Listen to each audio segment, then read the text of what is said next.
Welcome to May 2022's Battle of the Believability.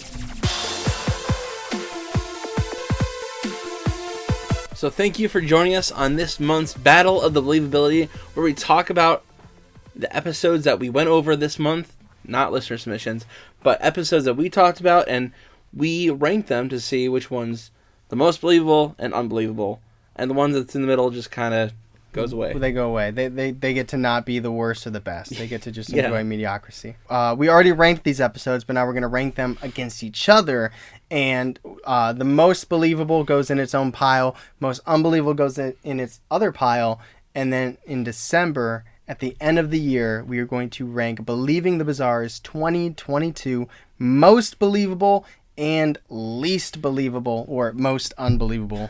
Yes, because we started in January. That's true. So now we're going to go all the way to December, and that is 12 months. We're going to see this thing the way through. Will we do it in 2023? I don't know. We'll see. We'll see. We're doing it now, though. Yes. And that's what matters. So let's recap the non-listener submission episodes that we did in the month of May. Start us off, Charlie. We had the Thornton Heath Poltergeists, which are actually two different cases of this suburb of London, and basically there's a poltergeist in each of these cases. Not the same house, same area. It's the south side of London, and one takes place real far back, like before World War II, and that is a really incredible case. And the later one is, I'm going to say, less incredible. Fiction. Well, it's less credible. The second episode that we will be talking about today is the Women in Black, which is very much like the Men in Black, but it's succeeding after an event. Succeeding. The proceedings before. Right. Succeeding. After you experience something creepy and paranormal, these women dressed completely in black, kind of human, kind of not, uncanny valley, very weird mannerisms, very blank facial expressions, come and kind of tell you, stop researching, stop looking into this, don't worry about it. That was just a meteorite that crash landed in your backyard with three little green guys coming out. Disarm your nukes. Disarm your nukes, because we're coming for you. The next thing we talked about is pretty popular here on YouTube and also popular on Reddit, the Backrooms. And if you're not familiar with the Backrooms, that is an idea that there is this other dimension that you can travel into and explore, and there are different levels of the Backrooms filled with creatures and entities that can destroy you. I'd like to level into another attic that's a little less hot. This isn't so bad today. It's not terrible. So those are the 3 episodes that we did in May that we're going to talk about right now. Last time we did this, I had a pretty good mindset going into it, what I think is going to be the answer. I did not, but this time I do. Do you? I'm on the opposite. This time I'm like, But let's jump into the zone, and you can see the zone, and let's start making cases for and against these episodes. You have 2 of them this month, so you want to start us off? Yeah, let me go first, because I know where I'm heading for this. Okay. Should I start low or high? I think last time we started low, which was funky, but there's pros and cons to both. What do you think is more interesting? The one that gets classified the most unbelievable, or the one that gets classified the most believable? Middle obviously is less interesting, but it's like, is it the shame or is it the pride? Like, which one is more entertaining? I don't have an answer. You can start whichever one you think is where it should go. I don't know, but I'm gonna start low. Okay. Because that makes more sense for my cases. Okay. So I think for me, the bottom is the Backrooms. The Backrooms. You might have even gone unbelievable on that episode, but I went skeptical for sure. Yeah. There's now the idea that multiple dimensions is a thing that made us both question it, but ultimately the idea that there are levels and that you can rank up in these levels and play this almost like game and get lost in the Backrooms, that's hard for me to swallow.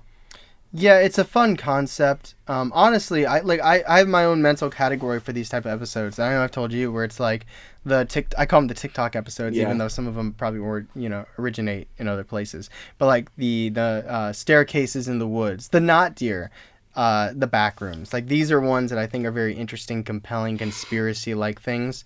But for me, they normally hold little weight. They're more entertaining, good, creepy stories.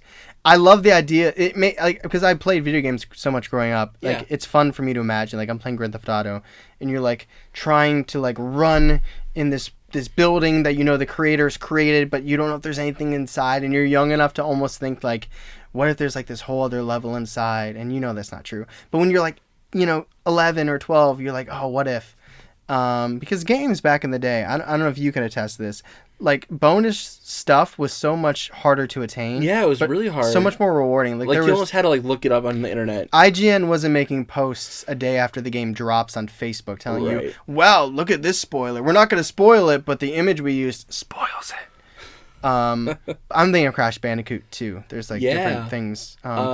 There's lots of hard. Like I remember, I had a whole Kingdom Hearts. Oh, I had a whole big folder for Kingdom Hearts for all the cheat codes and all that. I still remember if you are playing Grand Theft Auto on PS2 and you want a jetpack, L1, L2, R1, R2, up, down, left, right, L1, L2, R1, R2, up, down, left, right. You have a jetpack. But what I'm saying is this conspiracy triggers that part of my brain, like that childlike wonder, where I'm like, could I somehow jump into a different dimension by unclipping, whatever it was. Yeah.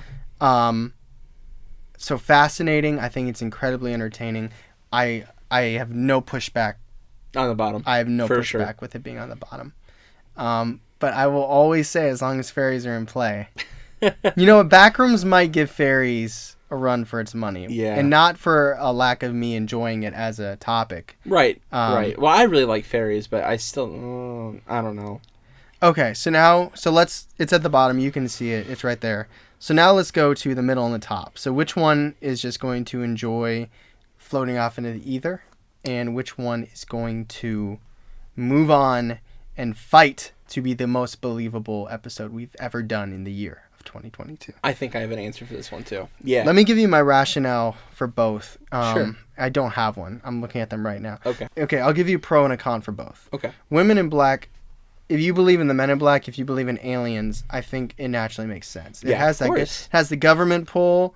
It has that experimental, not experimental. It has like the government conspiracy that they're trying to keep things hush hush built into it.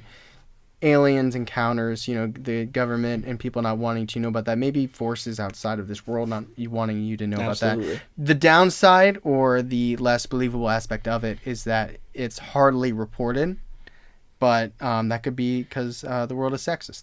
Now, Thornton Heath, I think the first story is incredibly credible because you had journalists seeing it, you had family members seeing it, you had, what was it that floated across it was like an apple or a mushroom or a candle. A glass. It was something. Something floated across, and that one felt, I don't want to say inherently credible, but there were so many witnesses, and they all stand by it. Mm-hmm. If we're taking it at face value, then it seems believable. Whereas the second story was, to me, just a story. Yeah. Which, it's a shame for that to hold down the first encounter. But we put them together. We did. I put them together. Yeah. And that's the reason why I think that one should be in the middle. Okay. Because there's two extremes there. One really credible story and one not so credible story. But is the one credible story more credible than any Woman in Black story? I don't have the answer to that. I don't know. I think there's there's way more stories about Women in Black than there are that's true. Thornton Heath. As a standalone story, I think it holds a lot of weight, but in the context of how it's known as a topic, I agree with you. So again, no push. This is always the best when there's no pushback. Yeah. Because we have no tiebreaker scenario. It's just, you'd be wide. If you ever click on one of these videos and you're like, wow, it's 45 minutes long. Spoiler alert, we didn't agree. We didn't know. We didn't agree. But in this instance, I'm completely with you. So you see it on the screen. We'll say it from top to bottom. So we have Women in Black, and then we have the Thornton Heath Poltergeist, and then we have the Backrooms moving off to fight for the most unbelievable. I think it'll be okay, but maybe it won't. Actually, this is the one I'm a little worried about. Get some pushback? I'm a little worried about that one fighting with the other most unbelievables. That's okay. It'll make it for a really interesting episode. That is right. So that was May 2022's Battle of the Believability. If you like this content, you want to hear these episodes in more detail. If you already listened to them in more detail, but you want to listen to them again, the links to listen are down below in the description of this here video. And if you want bonus content, we do have a Patreon with quizzes, bonus shirts that you can literally only get by being a member of our Patreon, the dedicated tier. We have fun games. We respond to your social media responses with our responses. We do interviews. We're literally doing an interview with my best friends in a minute about the Skinwalker experience. Yeah, and also on this same channel, you can watch me scream during Let's Plays. That's true. That's true. So if you like the video game component, you like Let's Plays, you like Twitch streams, give us a follow, head to our Twitch. There's many, we're trying to be everywhere. Yes. We want you to almost be sick of us. So everywhere you look, we're going to be there waiting for you with horror and maybe a couple laughs. But anyway, thank you so much for watching this and stay tuned for next month's Battle of the Believability.